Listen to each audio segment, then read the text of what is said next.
जय हो भोजपुरिया समाज, कैसन बानी रहुआ लोग। दोस्तों, सुपरस्टार रितेश पांडे और हम लोगों के चहेते अभिनेता रितेश पांडे जी लेकर आ रहे हैं बहुत ही धमाकेदार वीडियो सॉन्ग जिसका नाम है रेड साड़ी।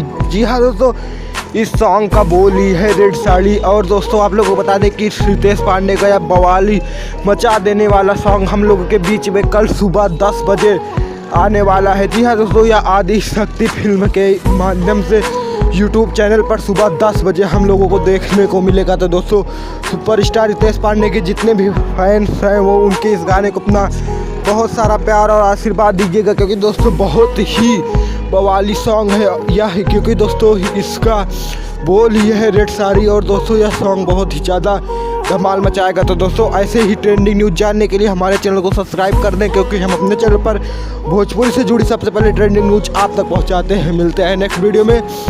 जय हिंद, जय भारत, जय भोजपुरी समाज।